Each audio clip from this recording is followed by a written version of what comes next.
The Taimyr nuclear-powered icebreaker, owned by Rosatom's Atomfleet, on Wednesday left the Kara gates, separating Novaya Zemlya from the mainland, and entered the Northern Sea route ready to escort vessels there, Atomfleet told TASS. The Taimyr is a shallow-draft nuclear-powered icebreaker, which takes vessels into estuaries of Siberian rivers.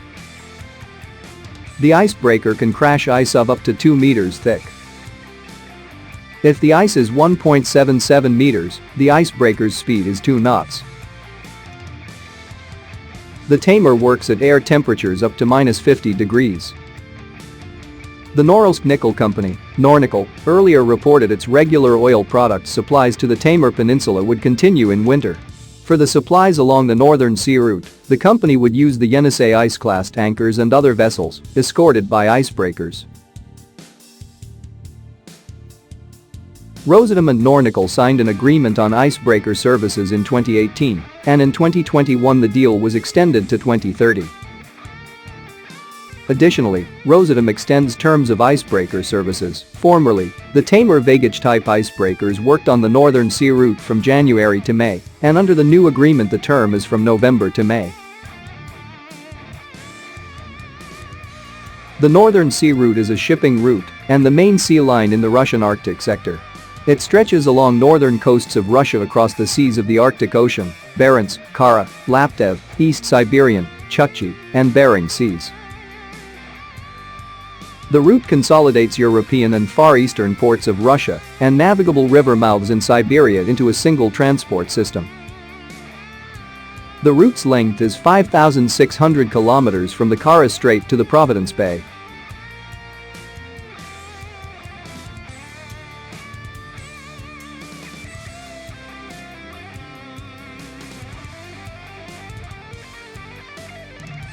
Russian President Vladimir Putin has signed an executive order on the strategy for developing the Russian Arctic zone and ensuring national security until 2035, which foresees the construction of at least 5 new nuclear-powered icebreakers of the Project 22,220 series and 3 of the Project 10,510 series. The vessels are needed to ensure year-round navigation along the Northern Sea route. Project 10,510 will supersede Project 22,220 icebreakers as the largest and most powerful in the world. The executive order, which was published on 26 October, also states that Russia will have 16 rescue and tug rescue vessels of various capacities, 3 hydrographic and 2 pilot ships. In the late 1980s, Central Marine Research and Design Institute (CNIIMF) and the Central Design Bureau Iceberg developed a number of icebreaker-type size series for a long-term fleet renewal program initiated shortly after the dissolution of the Soviet Union.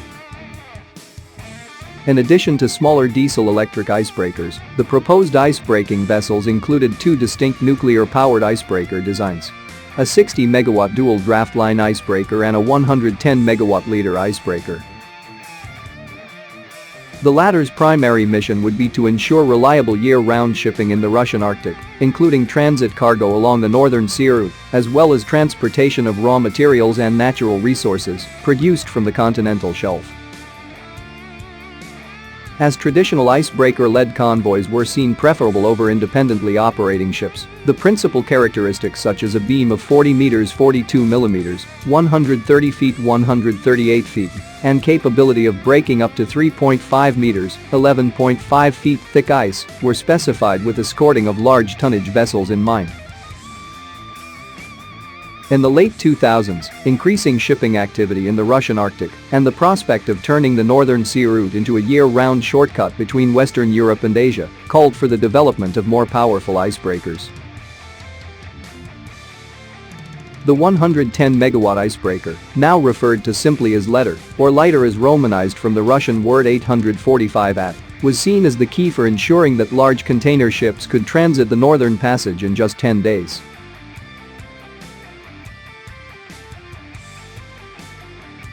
In September 2011, then Prime Minister Vladimir Putin mentioned the construction of 110-megawatt nuclear-powered icebreakers here in the northwestern shipyards in Russia in his speech at the Interregional Conference of United Russia in Cherepavets. Shortly afterwards, Krylov State Research Center began developing the vessel concept in cooperation with Central Design Bureau Iceberg. The result, Project 10510, was a nuclear-powered icebreaker design intended for escorting cargo ships and tankers with a beam of 50 meters (160 feet) and deadweight tonnage of 100,000 tons year-round along the entire Northern Sea route. With a propulsion power of 120 megawatts, the icebreaker would be capable of maintaining an average escort speed of 10 and 2 meters (07 feet) ice. While the St. Petersburg-based Baltic shipyard, builder of the preceding Arctica class and the upcoming Project 22,220 icebreakers, declared itself as the only Russian shipyard with the necessary competence to construct nuclear-powered icebreakers 10. The newly constructed shipbuilding complex Zvezda in Bolshoi Kamend in the Russian Far East was also seen as a serious contender. However, proposals to build the vessel at Zalov shipbuilding yard in Kerch in the Russian-annexed Crimea were largely dismissed. In September 2018, Zvezda was officially selected as the sole builder of the Project 10510 icebreakers. In February 2019, CEO of Zvezda, Sergei Tsalyko, confirmed during an interview with TASS that the plan is to build 3 Project 10510 icebreakers at the shipyard.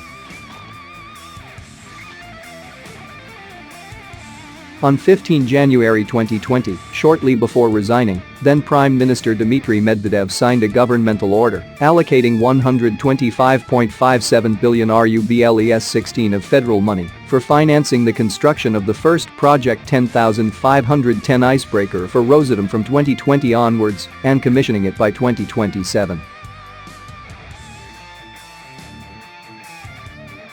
Previously, the funding for the construction of the icebreaker had been excluded from the 2017-2025 state program for the development of the Arctic, as funding had been cut from 209.7 billion to 50.9 billion rubles. On 23 April 2020, Atomflot and Zvezda signed the shipbuilding contract for the construction of the first Project 10510 icebreaker.